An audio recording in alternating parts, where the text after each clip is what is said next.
Hey,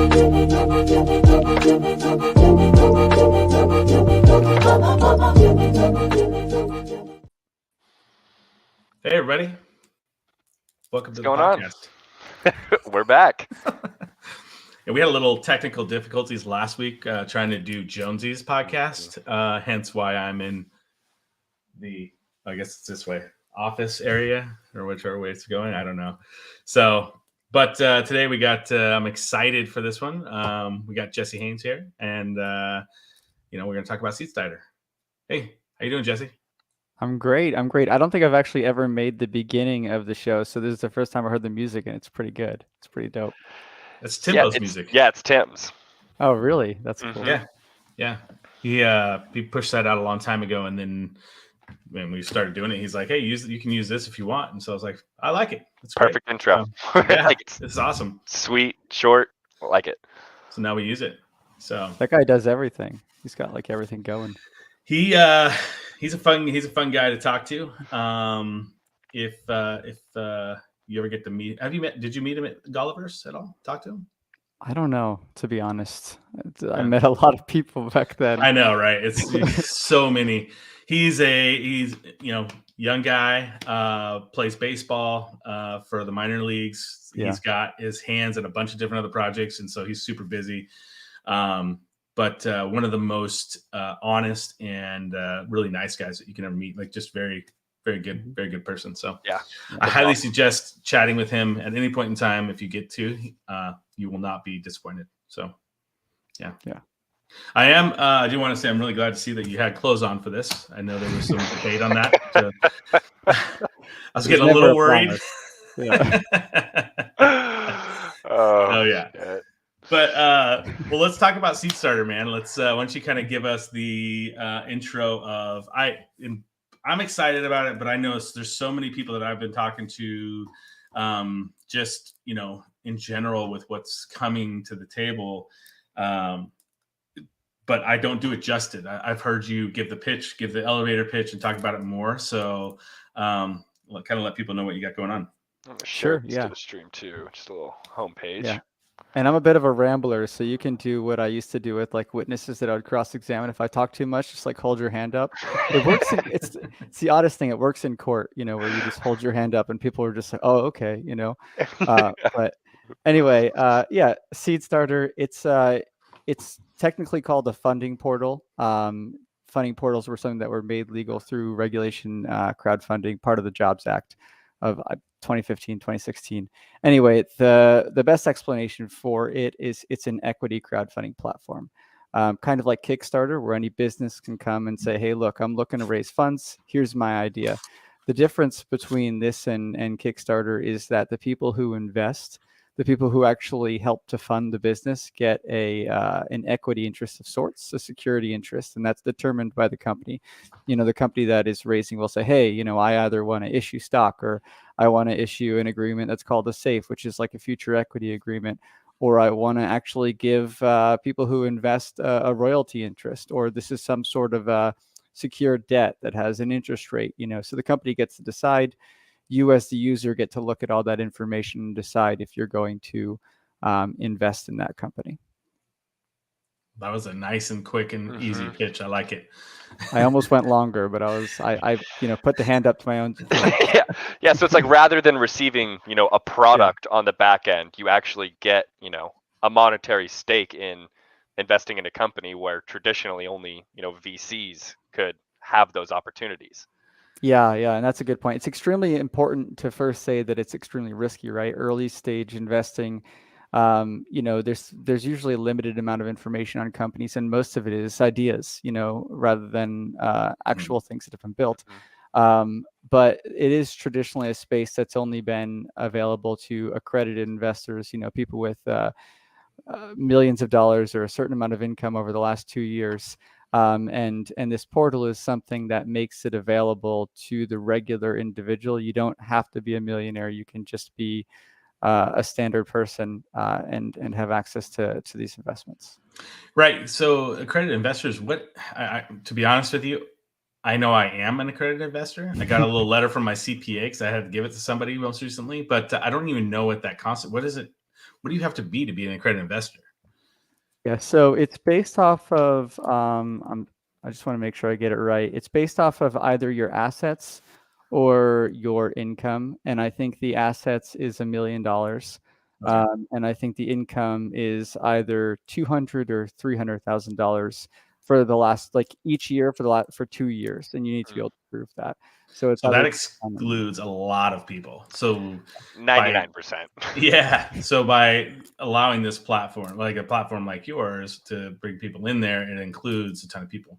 And now to be clear, this can happen in another way. Like people can go out and do, a crowdfunding round, as long as it's under certain, what, 5 million a year, I think it is. Is that correct?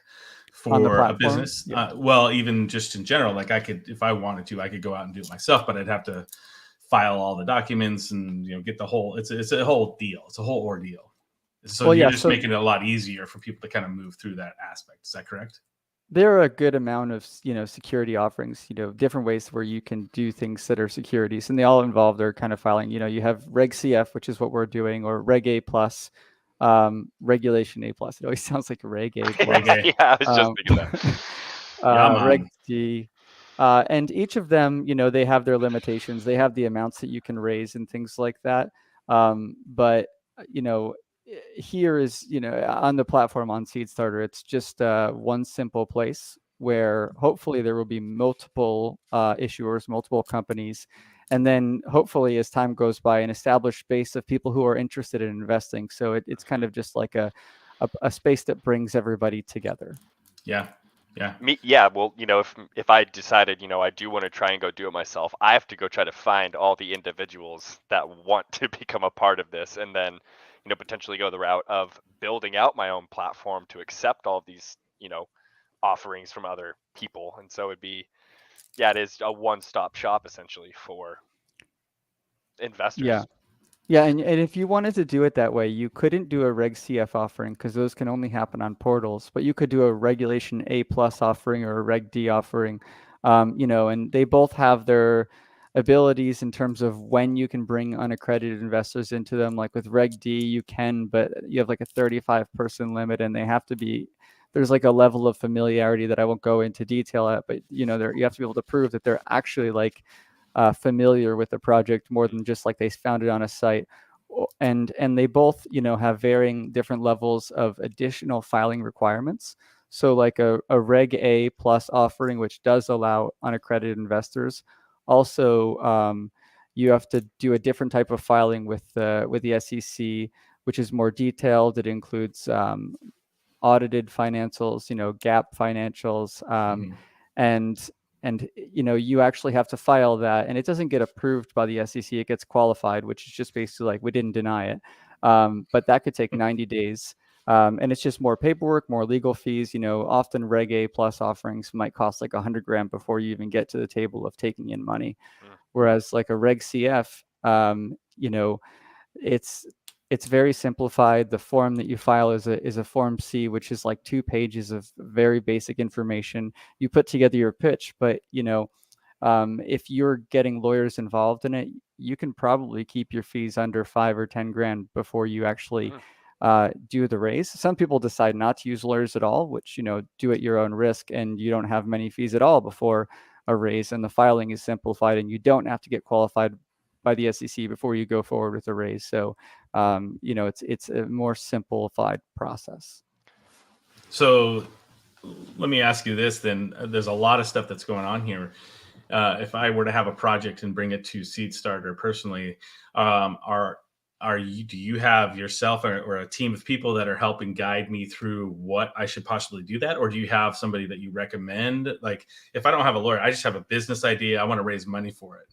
So obviously there's a lot of nuance in here that needs to be walked through for anybody that's new in trying to raise funds. How do you make that easier for people? Yeah. And it's important to note that, the team right now, it's small. We're a startup ourselves, and we're trying to ultimately get to the point where we hire a lot more people. But in terms of what we do, we do assist the companies who want to offer on our platform. They'll come in, and we give them pointers and advice. We can't give legal advice, but we do have our form documents. So if you want to go forward with a SAFE, which is agreement for future equity, if you want to go forward with a revenue share type document, whatever you decide, we have a general form for that, unless you decide to issue something extremely unheard of, a new type of investment contract that you want to create.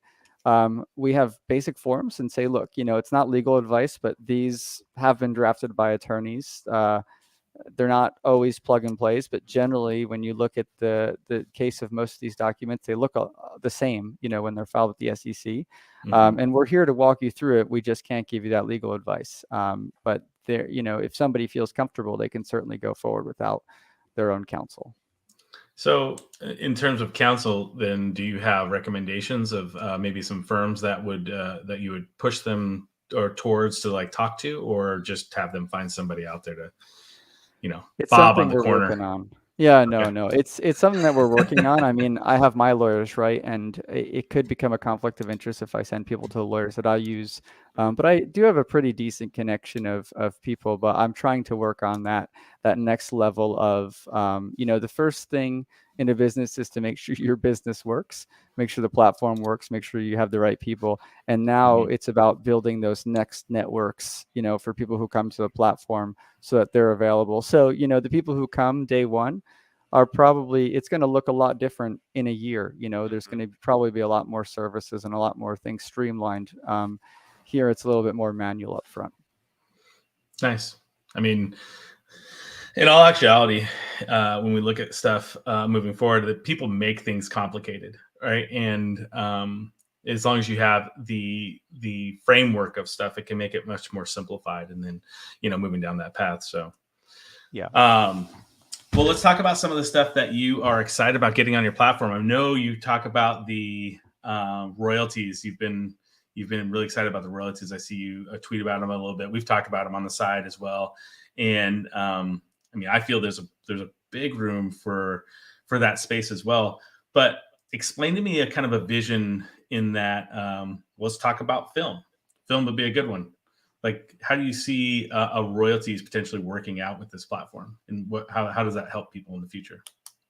Yeah, it helps both sides, right? So we'll break it down into the film studio or the person creating a film. Let's say it's just one person, and then the regular people, all the people who are interested in that film. So starting with the person who has this idea, like, I want to create this film, and I think I like we'll call it Roy Your Boat, right? But no, you want to create this film. You have this great idea about like cryptocurrency and investing or whatever you decide it is, and you have a couple of traditional routes in which you can try to get funding. Many of them involve absolute control.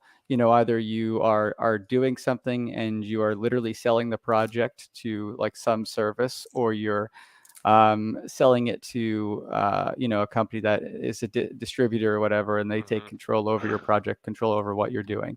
And then your idea no longer becomes your idea. It becomes your idea with other people's edits. So for that person, what this platform offers is they can say, well, I want to fundraise in a different way where I keep control of my project, but I, don't need to go to that one big guy anymore. I go to the people on my block and on the street and in the town and all over the world to, invest in my idea, get them hooked on my idea, and then have them invest in it. Now, for those people, they're only going to do it if there's something, financially in it for them.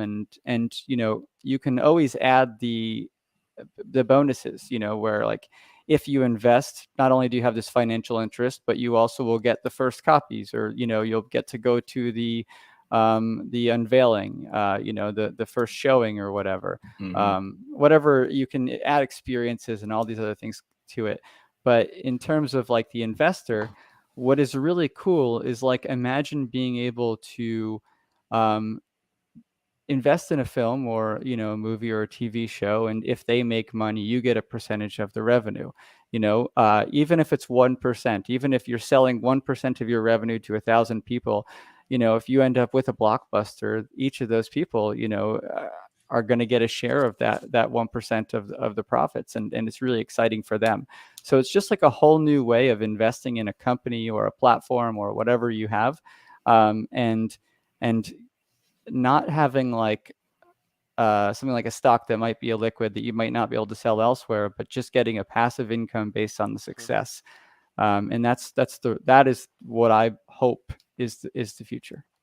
Yeah, I see film, music, that art style has, people that are very passionate about whatever it is. Music, you love that artist, like you're so passionate about it, and being able to, help fund that from a get-go. And whether it's, $500 or $1,000 doesn't matter. You have that ability to be a part of that on that road and be a part of the success. So being a passionate person in that, I think it really will kind of push that forward. That's an exciting one to watch that one kind of play out. So yeah, it would be super cool. Like I have all these shows that I love or films that I love, and yeah, it's you're probably not going to have like the Game of Thrones, who has a TV show that's going to cost $1 billion, crowdfunding, but there are really cool, whether they're indie projects, where you could really get involved in them early stage, or you can get involved in a piece of them.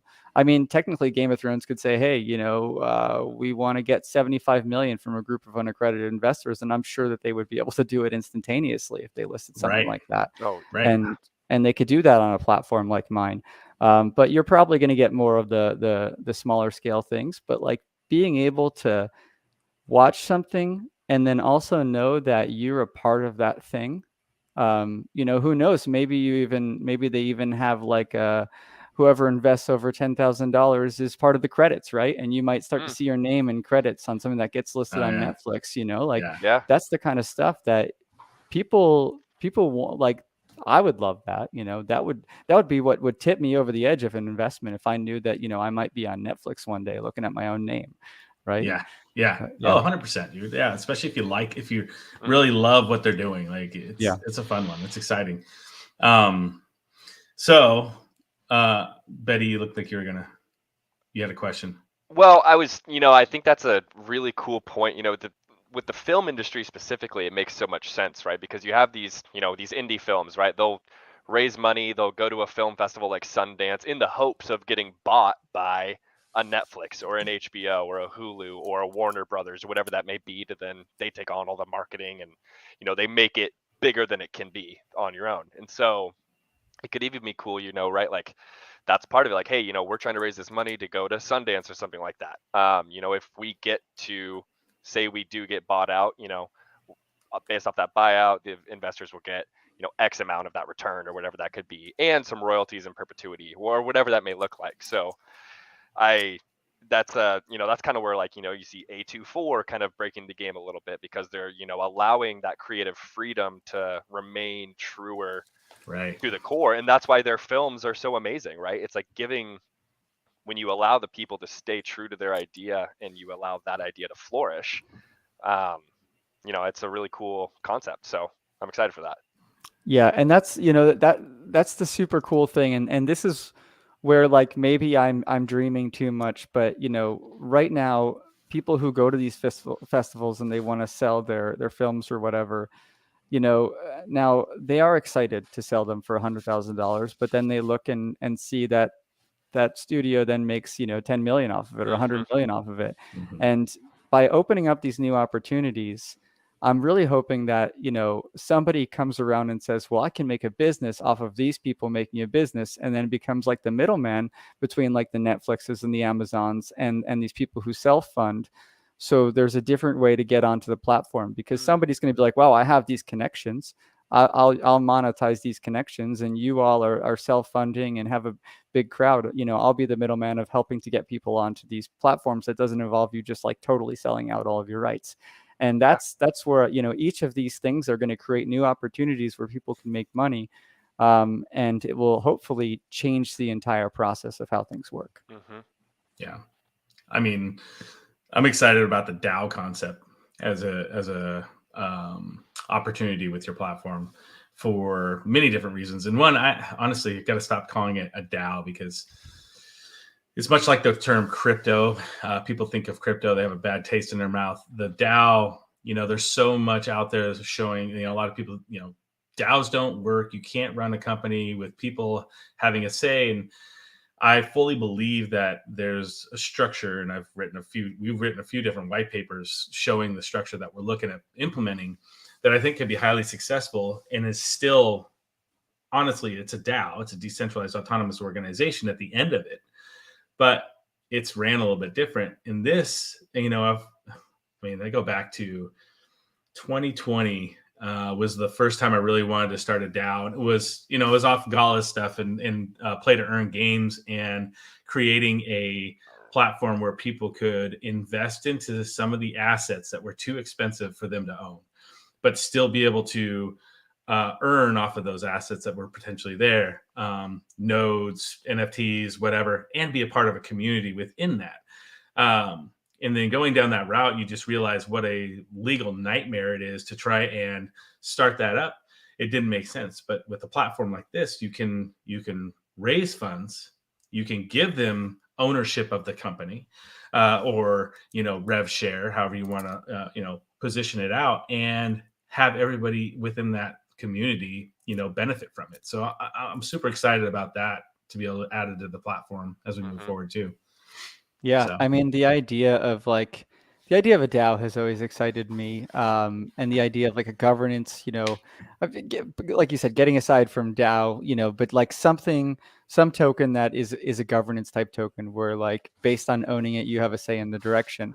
But the biggest reasons, like you said, why people are having a hard time making them succeed is it's hard to be financially incentivized by a governance token because you're just hoping that token goes up in value. But through something like securitizing the equity in a company or securitizing the profits in a company through a token, you can have this passive income right in how successful the DAO or the company itself is, and then those who are involved might not care so much about whether there's a secondary market for their token. And they don't have to care so much about, oh, is the SEC going to call my token a security? Are they going to call my governance token a security? Because the answer is, yeah, they are, because you literally created it that way. Yeah, you exactly. Issued it with the SEC. And that's not a bad thing. Yeah. Right. That's the thing that got me a long time ago. We were talking about raising funds for Blackheart from the get-go. And it was, every time we started talking about stuff, I wanted to do something. It was, well, that's going to be a security. That's going to be a security. And I'm like, at a point, I was like, well, why are we so scared of being a security in the first place? And so when you approached me with this a long time ago, I was like, thank the Lord. Like, who cares? Like, it's a security. You're still raising funds. You're still creating the project like you talked about. Okay, now you're just doing it in the way that they've given you. As much as I disagree with a lot of stuff they do, but at least they've given you guidelines of what you're supposed to do. Now you can actually do it. So I think it's fantastic. I'm excited. Thank you. Yeah, I think I've said it way too many times. I'm excited too. So, but yeah, that's the important thing, is why are we afraid that things are called a security? And I'm gonna give you the disclaimer of like my bias is gonna come out here. And what I mean by that is I think that a lot of people in the blockchain space have been conditioned that security is bad, and that's because a lot of companies have used blockchain products to raise money, and are afraid that if their product is deemed a security, then that's going to be a massive nightmare for their business. And so all these people are, so the people with the power, right, which are the people with the money generally, which are often the companies, are the ones who are afraid of the SEC coming after them, are going out there and saying security bad, SEC calling us security is bad, blah blah, all that kind of stuff. And it's true, I think the SEC is probably over-regulating in a lot of areas. But what's not true is that being a security is inherently bad, or issuing a security is inherently bad. And I understand why a lot of companies are afraid of that, because it could wreck a lot of business models. But, if you do it intentionally from the beginning, there's still no guarantee of success. But, it's a lot less scary when you have decided from day one, I'm going to issue a security and I'm okay with that. Right. Well, and on the other side too is, because there is such a kind of distaste for crypto and stuff amongst the, general populace, right? I mean, the majority of people that invest in crypto, I mean, the amount of investors in crypto compared to legacy markets is, incredibly small. So those people the regular investors will like the idea of it being a security because they're like, oh, I'm used to that. Everything else I own is a security or whatnot anyways. Like I know that this isn't some sort of scam type process like I'm so scared of getting involved in because of everything that is so rampant right now in the space. So I do think it brings a sense of clarity and a sense of being at ease to people that necessarily aren't super vested in the crypto space already.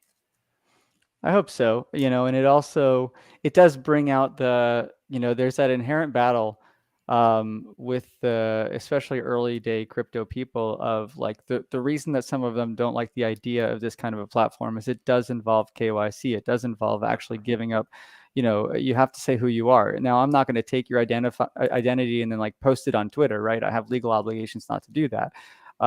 But there is a level of this is who I am and this is what I'm investing in. But that level goes on the other side too. The companies are disclosing who they are. You're not sending $7 million worth of ETH to a random Twitter address who promise you that he's going to airdrop you tokens, Yeah.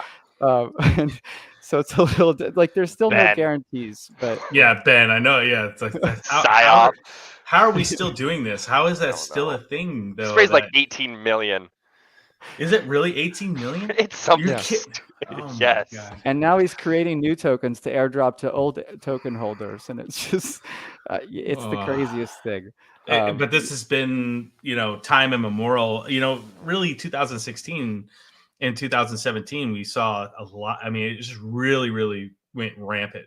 And the influencers and the way they go about it. And the fact that people will literally just send people money like that, just let me send it to you, and I'm going to create a magic token that has no utility whatsoever. It's just a token that we're gonna pump and dump, and it's just, yeah. I get the reason why and the psychology behind it, and understand why people do it. But it's still baffling to a point of society hasn't learned. Crypto Twitter hasn't learned. Oh. Oh, it's crazy. And those people who are earlier are making a good amount of money, so they're like, "Look, we were right. We told you." And right. I'm just like, "Yeah, that's because you're at the top of the pyramid. Wait until the bottom of that pyramid starts to form." Exactly. I mean, it's I've had conversations with people, with the PayPay coin, and even in the Gala swap that went down. I've had conversations with people on morality issues of them wanting to go and swap, because you could have taken your Gala V1, swapped it out on Uniswap, and made X amount of dollars on it as soon as the swap happened. And, for me, I was like, you can do that, but you're also kind of, taking people's money in a sense that's out there, that it's the morality side of it is, for me, not really there. And that's where a lot of people miss out. These pump and dump schemes are purely that. They're all psychology driven, and you have to have a loser if there's a winner. So if somebody's making 10 million on one side, somebody's losing 10 million on the other side. Mm-hmm. So Yeah. and that's just why crypto gets such a bad rap. But if we can do things the right way and build things the right way, and this has been my hardest thing, being forged in crypto, right? And then trying to do them the right way, and I say right way, that the government tells us to do it, like, because morally I'm going to do it the right way. Like, that's how I operate, right? Like, that's what I want to do.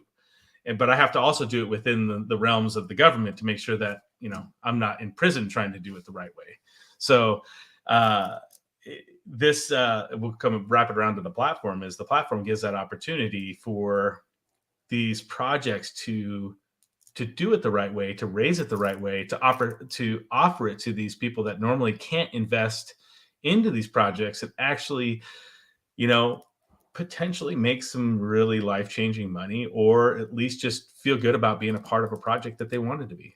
So yeah, I agree. And it gives you the ability to do these things that that were common, you know, in 2016 and 2017. You launch a token and you say inherently in this token, we're going to have this staking mechanism and you're going to be able to make more tokens just by staking and, you know, X, Y, and Z. And then you have the SEC taking 8 years to come out and say, well, staking is generally a security, or this is generally a security, or whatever.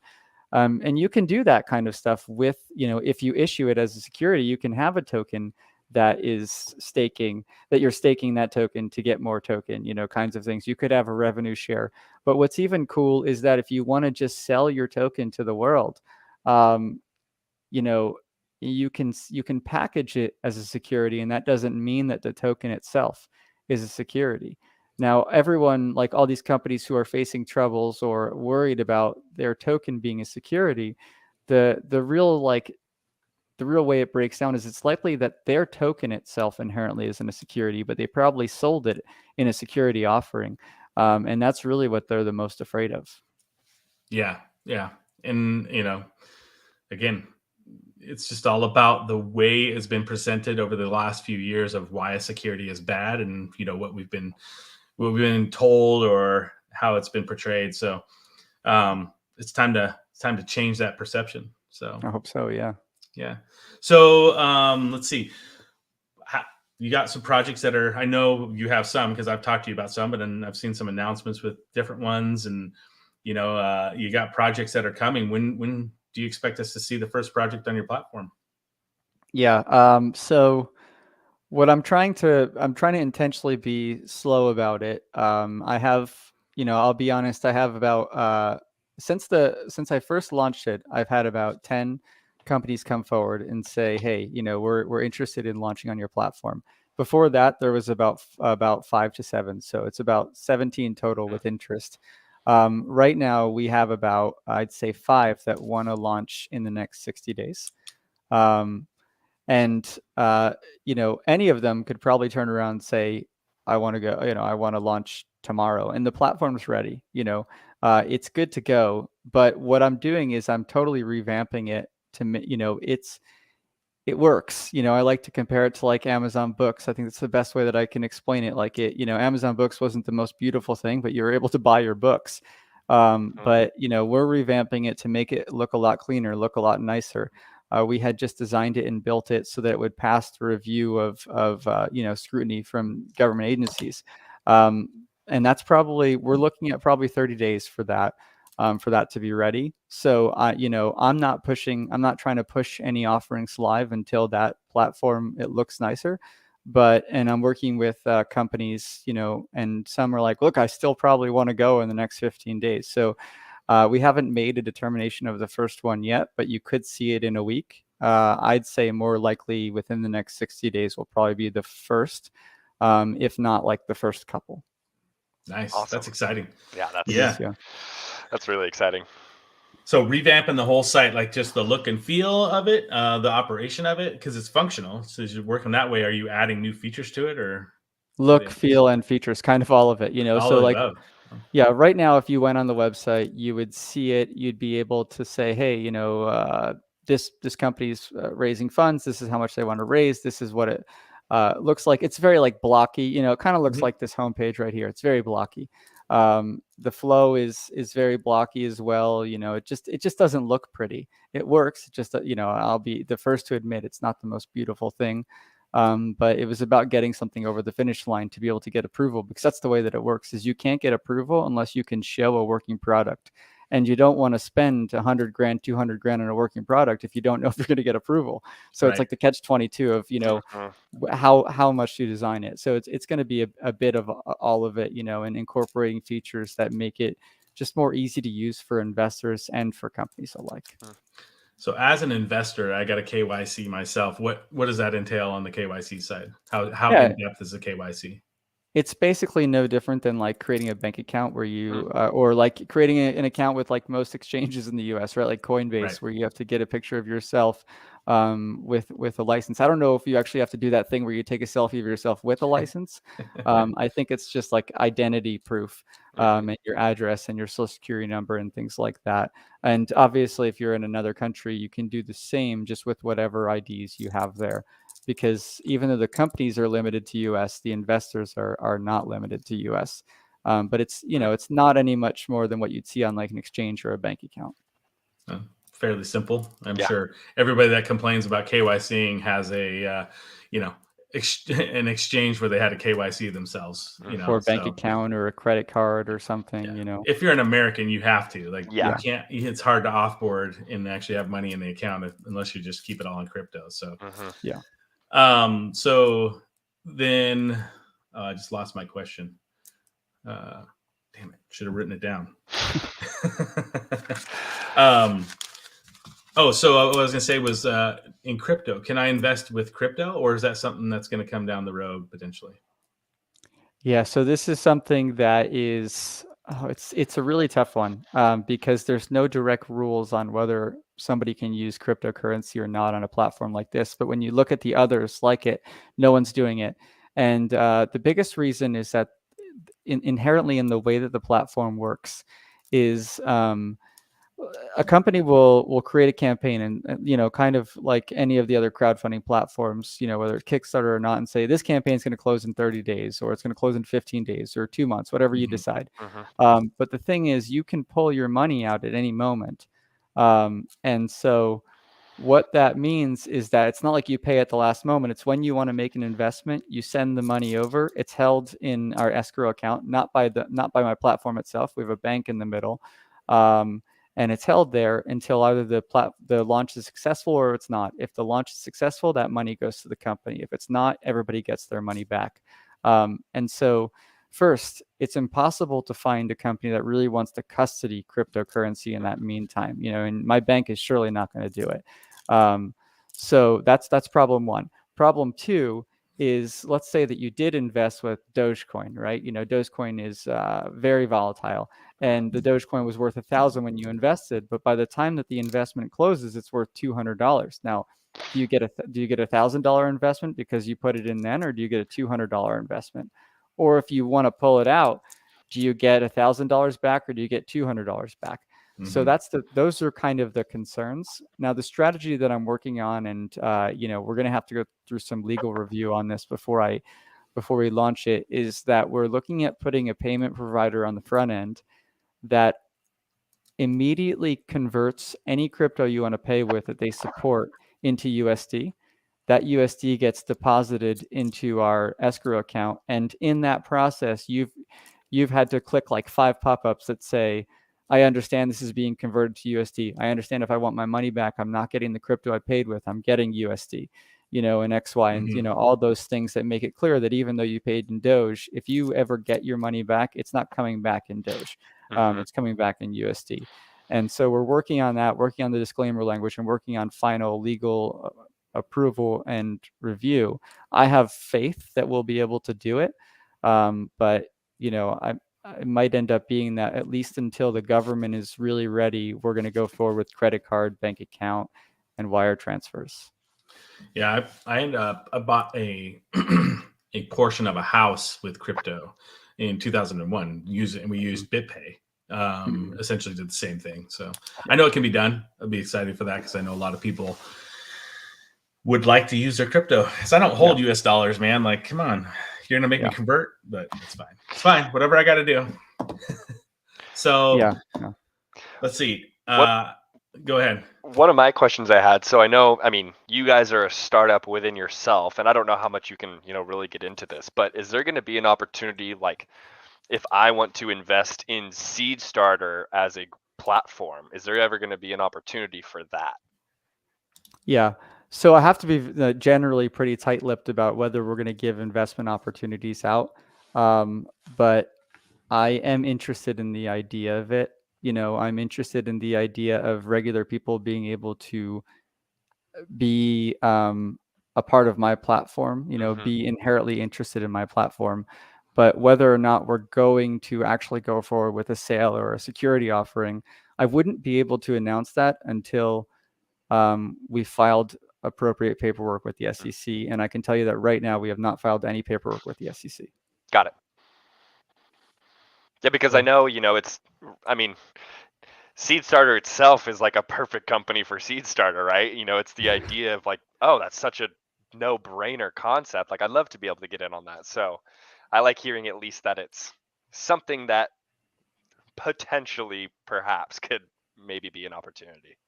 Yeah, absolutely. And it's like part of the rules of the way the business works, right? It's kind of, a big part I don't agree with is like, let's say that you're a company and you're seeking investment.